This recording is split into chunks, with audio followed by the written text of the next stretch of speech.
A few minutes later, the sergeant is waiting outside Broadcast House as his driver expertly pilots the squad car into an occupied loading zone.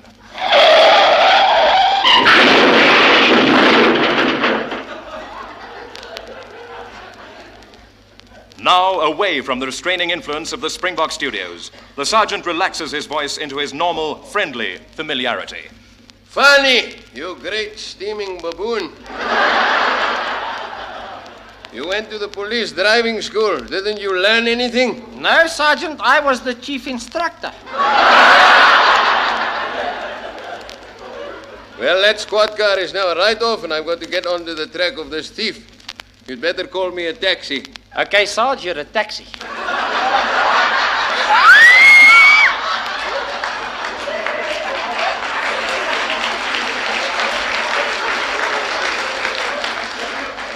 No wonder they took laughing off the air. Never mind, there's one coming now. Taxi! Taxi! Taxi! Hi there, Jack's the name, Jack Edwards.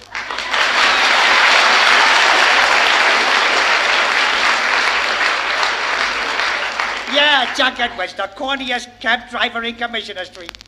Hey, just a minute, Sergeant. Isn't he supposed to be in New York? Yeah, that's right. Then what are you doing in Johannesburg? How about that, guys and broads? I must have taken the wrong turn in when I crossed the Brooklyn Bridge. Well, now, maybe you can help us here. Did you see anyone suspicious coming out of this building just now? Hey, now that you comes to mention it, as I was turning the corner, there was this big, ugly-looking brute. Came out kind of fast and sneaky, and he was clutching some kind of package. Hey, that must have been the criminal, Sergeant. Did he look like a radio actor? So it's me. Oh, that's a very good idea. Take your jacket off. Hey, no. Hold it. No, I mean, what does a radio actor look like? Horrible, man. Someone looks scruffy and half-starved.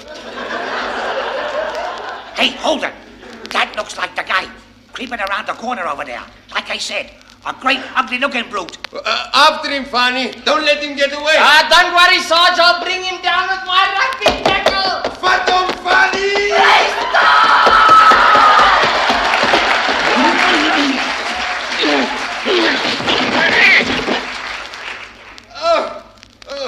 Great work, Fanny Young. You got him right in the penalty area. Tell me, Sergeant, should I turn him over so we can look at his ugly criminal face? Yeah. From the backside, he looks like a hitman for the Polish Mafia. No, Chuck, old buddy, it's me, your old pal, Red. Kowalski!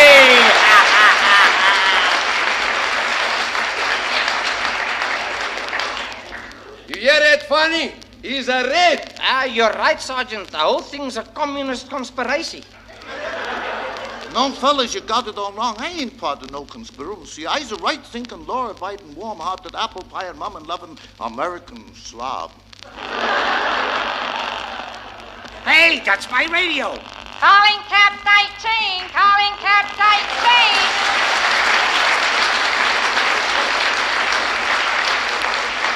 Hey, vital sugar, that's amazing. How can you reach us on the cab radio from 10,000 miles away? I got a loud voice. Is Apex head with you? Yeah, he's just been arrested by the South African police. Yeah, that figures. What's he been doing? Taking bribes for roadworthy certificates? Sergeant, he was seen leaving Broadcast House with a mysterious package. He could be the criminal that stole the ding-dong. I wouldn't do no such thing. I got one of my own.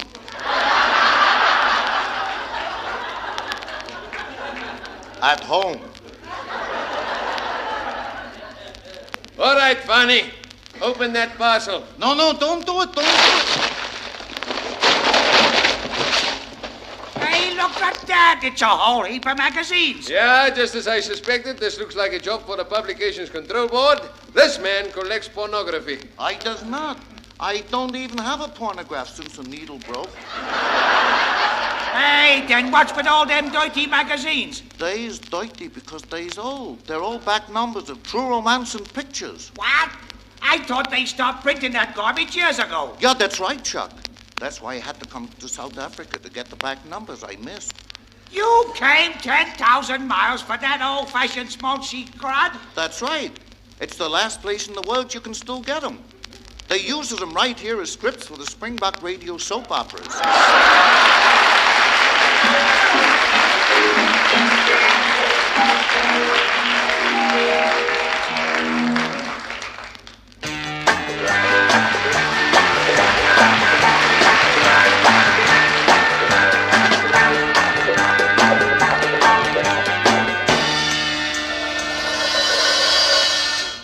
It is still April the 30th.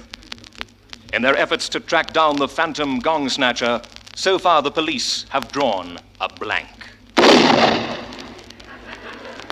Ach, it's no use, Sergeant. I should have used the real bullet. You're right, Fanny. He's just vanished without a trace, and we're still in the dark. Yes, gentlemen. What you need is the mind of Tracy Dark.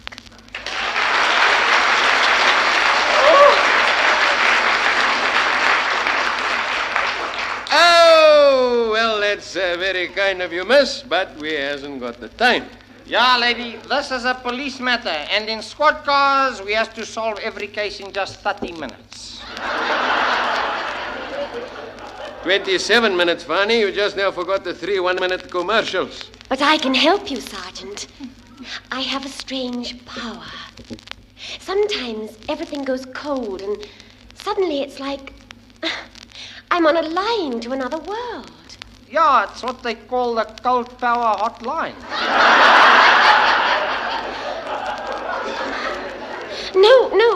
No, you don't understand. It can happen at any time. I might have just been out to dinner, and suddenly I feel these strange vibrations. Oh, shame, man. Have you tried the bicarbonate?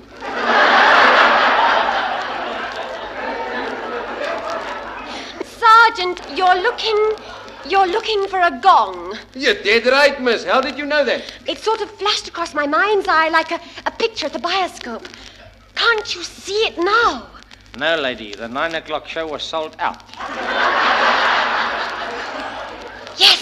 Yes, there it is. The thing you're looking for at this very moment is lying in a little box. You heard what the lady said, Fanny? It was like a bioscope in a little box. You realize what this means? Yeah, Sergeant. It's like everything else at the SABC. It's gone to television.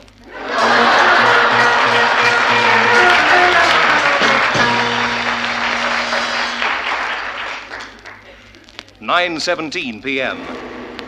Now speeding along in their squad car, at last the police had a real breakthrough.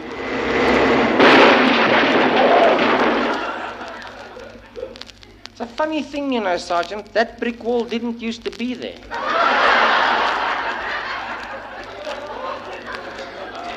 Well, don't worry, Fanny. It isn't there now. Without a moment to lose, they were on their way to meet the one person who held the answer to the riddle of the box. Yes, it's me, the man with the key to box number 13, your old pal, Bob Gordon.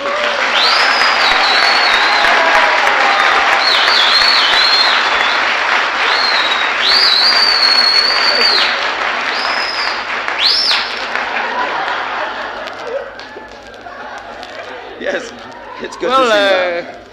It's only a real pleasure to meet you, Mr. Courtney. Well, thank you very much, Sergeant. Would you come a little closer to the microphone? That's the idea. Now, I can see that you're a very smartly dressed police sergeant. Would you mind telling us what you do for a living?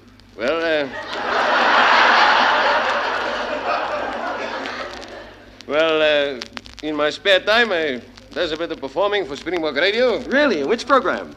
Well, you know that show is Test the Team. Yes. Well, sometime I stand in for Arthur Blacksley when he's too busy at home watching his television set. I see. And your friend here, the constable? Oh, me? Yes. Yeah, well, I works on the same show, but I use as my stage name. Oh, your stage name. Well, what's that? Eric Rosenthal. Well, that's very interesting, fellas. Now, are we all ready to play pick-a-box? Oh, yeah, we want the one with the gong inside. Ah, but who knows which one that is? Yes, now there are 7 big prizes, including a brand new motor car with a year's supply of parking tickets, an electric deep freeze with a year's supply of power failures, and a lease on a magnificent rent-controlled flat with a year's supply of eviction notices. Forget the box, I'll take the money. And here's the key to box number 13. Oh, thank you, Mr. Courtney. And right away, I'll give you 40 rands for the key. Oh, no, thank you. I'll take a box. I'll give you 60 rands for the key. Well, I tell you what, I'll give you 80 rands for the key. what are you trying to do? Bribe the police?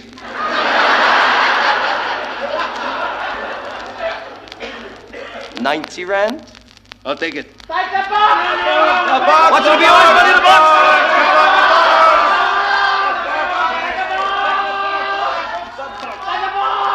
Come on, now, what's gonna be? All right, then I have the box. Then you've got it. Go over to box number 13. That's it. And open it up. That's right. Now then, what's inside? Oh, you open it, Fanny. I'm too nervous. Okay. Hey, Gus, you've got it. The gong? No, man, even better. The prize anyone in South Africa would give thousands for. You've won a genuine post office telephone complete with a year's supply of wrong numbers.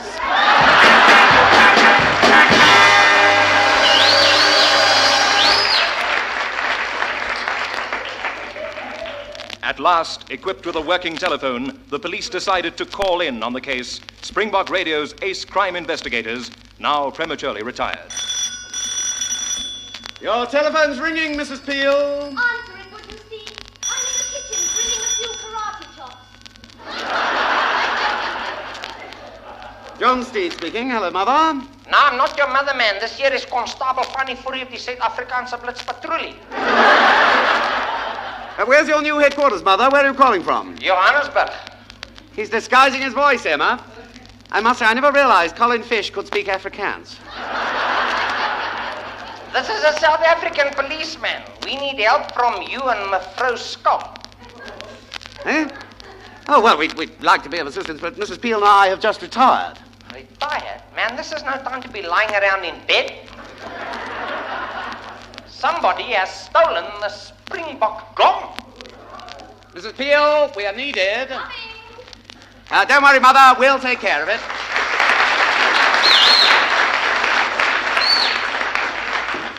What's the trouble, Steed? Mother's in darkest Africa. Good heavens. Things must be looking black. He says someone's stolen a gong. Well, that doesn't sound very important, Steed. Well, it's probably a very rare and valuable gong. I'll have to go into action again. Well, that's what you said last night. Promises, promises. But this is serious, Mrs. Peel. The ministry depends on us. Oh, not anymore, Steed. We've been retired, pensioned off. Last year, you were bowler-hatted. I am always bowler-hatted, Mrs. Peel. I wear my bowler hat at all times, even in bed. Good heavens, Steed. I never realized. And to think that all these years, in the dark, I've been running my fingers through your brim.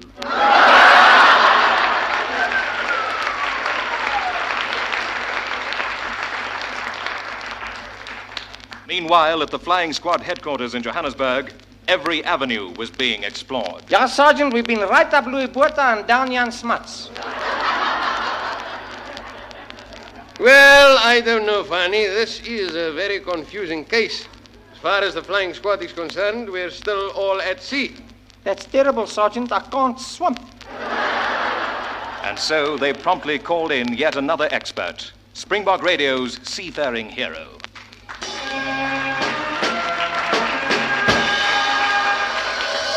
Martin James, Royal Navy.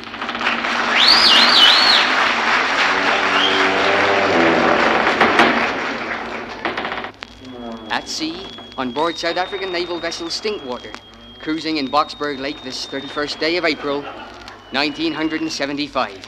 Well, it's good to have you with us, young. I must say, you doesn't look a day older. Well, that's the way it is with us seafaring lads, Captain. Look at me, Martin James, born 1723, still going strong. The oldest juvenile in the business. Hey, Sergeant, you think you can really help us? If you ask me, this matroos looks like a bit of a moth.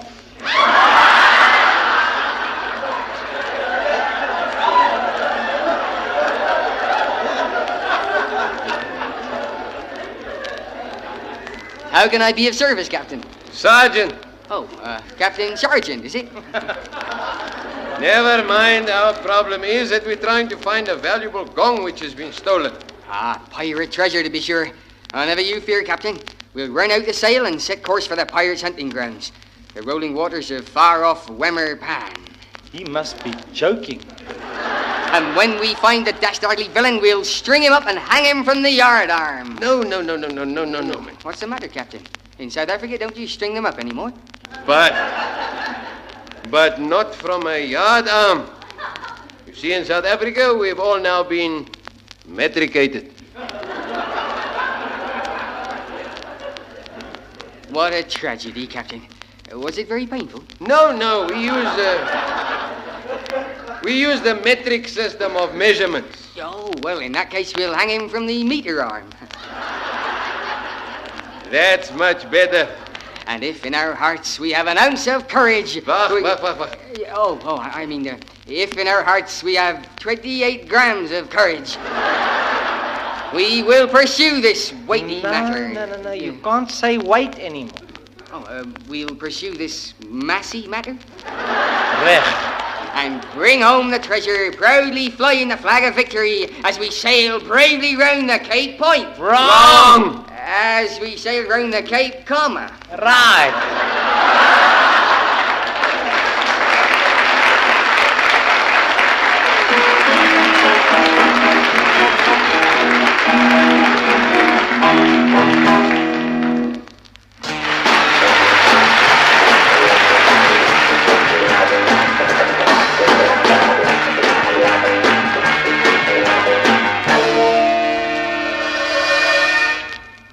It is still April the 30th.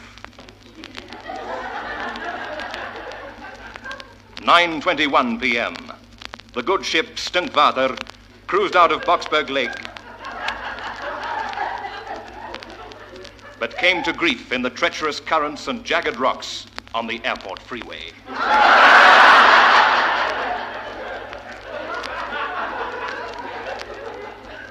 Sergeant van der Merwe and Constable Fourie managed to get a lift back to headquarters on a passing Witbank coal truck.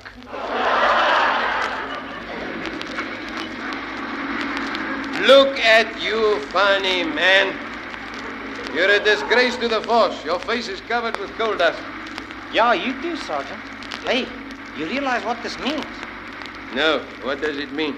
We'll have to go into the police station through the non-white entrance.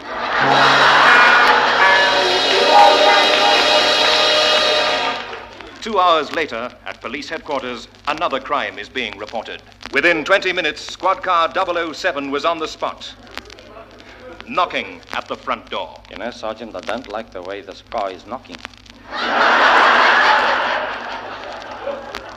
No, you fool, it's you that's supposed to be knocking. Sorry, of course. Knocking at the door of the wrong house. Inside, a typical South African husband and wife were huddled over an old loudspeaker. Rita? Rita, there's someone knocking at the door.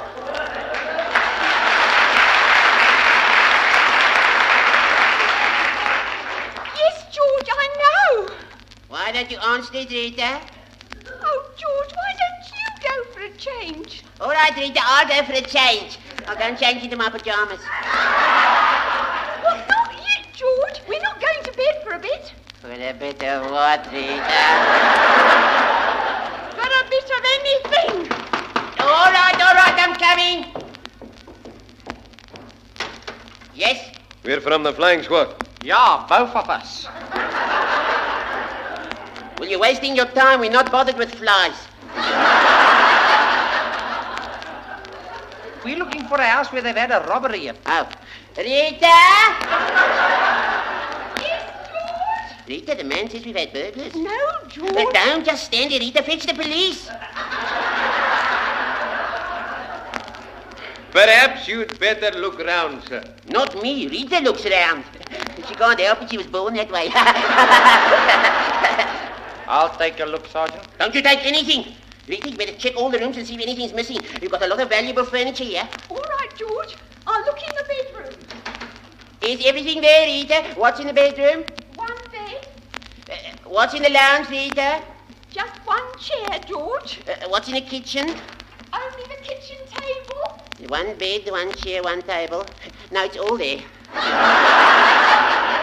You mean that is all the furniture you've got? One bed, one chair, one table? Yes, we don't like to be cluttered up. We're not the Oppenheimers, you know. Well, we must have come now to the wrong place. Why were you asked to the Oppenheimers? Of course. The burglar was in the house, man, and he's just now stolen something else. It's not possible. We haven't got anything else. Well, don't just stand there like a constable, man. What has he stolen? He's just now stolen our squad car.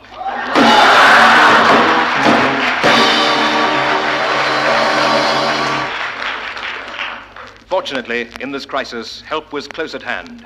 1,000 meters above them, a strange object hummed in the sky. All right, kids, it's me, Jet Jungle. Fittest man in the world!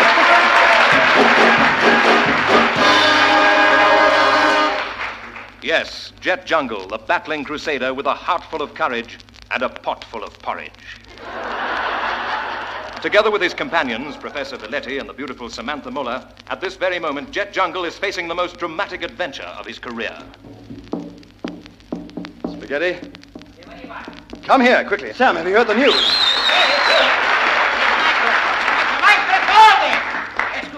Listen to the jungle drums. What's the matter, Jet? Come on. What are the drums saying?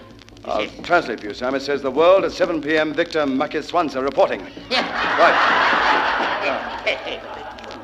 You tell me, what is this terrible news we are waiting It for? says a band of our brave border guards has been attacked by a fierce troop of large, hairy baboons. This means a war. Spaghetti, we can't start shooting baboons and apes and monkeys. Jet, these animals are all your friends. No more, Sam. From now on, we are guerrilla fighters.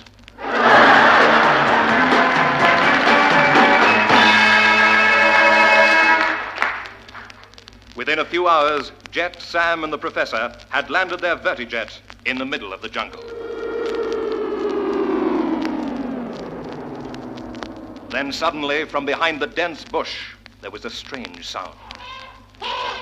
Jet, look! Yeah. Behind us. A herd of huge bull elephants are coming up out of the river to attack us. Don't be afraid, Sam. They'll be scared off by Jupiter. Where is that stupido big black cat? Right here, man. I just flew in from the United States. Jupiter X at your service. You? But I thought our Jupiter was a black leopard. No, lady, I'm a black panther. Jupiter, you've got to head off those pugnacious pachyderms. Right on, man. Right on, man. Give me the elephant phone and I'll put to a trump call.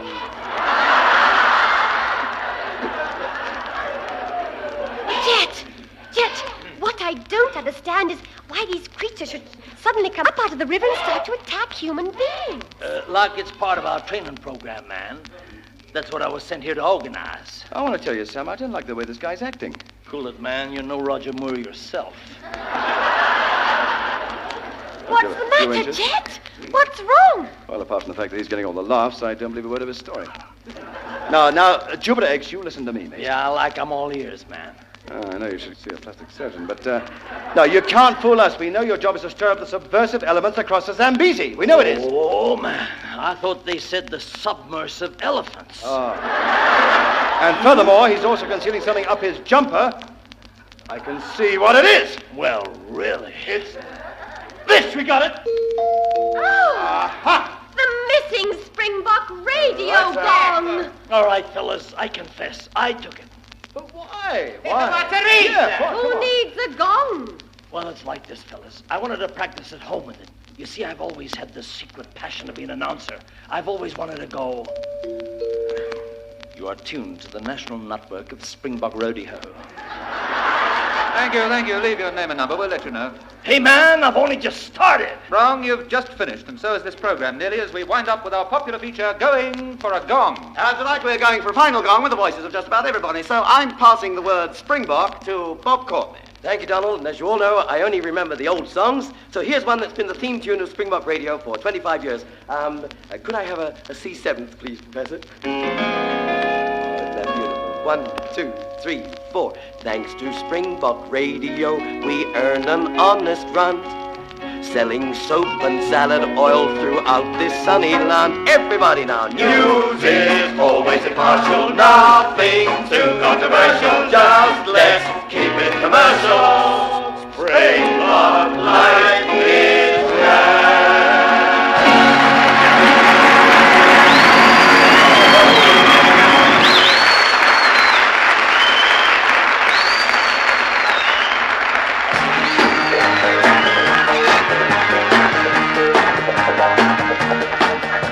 For the last 25 years, these have been the voices of Springbok Radio, resurrected this evening by Diane Appleby, Bob Courtney, June Dixon, Malcolm Gooding, Louis Ives, George Carellin, Michael Mayer, Victor Melanie, Bruce Miller, Hal Olandini, Brian O'Shaughnessy, Erica Rogers, Pat Saunders, Dennis Smith, Gordon Van Royen, and the music of the Dan Hill Group. The Great Gong Robbery was written by Donald Murnett and June Dixon and specially produced for the 25th anniversary of Springbok Radio.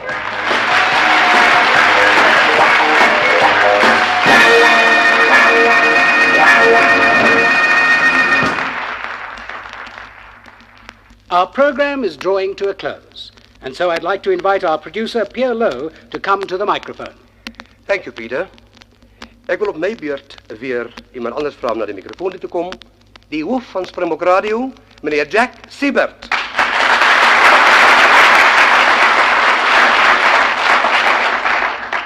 Jack, is het recht als ik zei dat jij 24 van Springbok's 25 jaar meegemaakt hebt. En die volle ontwikkeling en groei gezien het wat ons vanavond hier probeer schetsen voor ons luisteraars. Hoe voel jy oor jou baba wat nou groot geword het? Peer, baie trots oor wat ons kon vermag het. En baie dankbaar teenoor diegene wat in die eerste instansie die diens beplan het, jy en jou kollegas, en verder langs die pad af, die personeel wat soveel bygedra het oor die jare heen, ons borge, en veral ons kunstenaars, want het is toch die kunstenaar wat met die luisteraar praat. Ons kan hulle nie genoeg dankie sê nie. Ons weet baie van hulle het hier opgetree vanaand.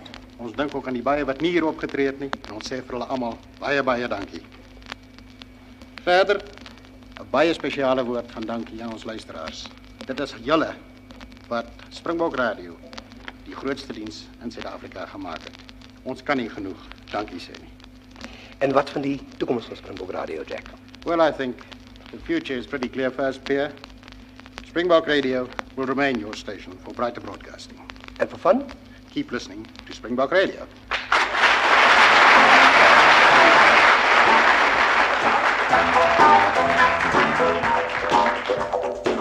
You've been listening to Springbok Radio's Silver Jubilee program. The music was supplied by Dan Hill and his band and produced by Lance James. This kaleidoscope of 25 years of Springbok broadcasting was devised and produced by Pierre Lowe. Your commentators were Elwin Morris, Donna Niehaus, Clark McKay, and yours truly, Peter Merrill. Direction was by Victor Mackison.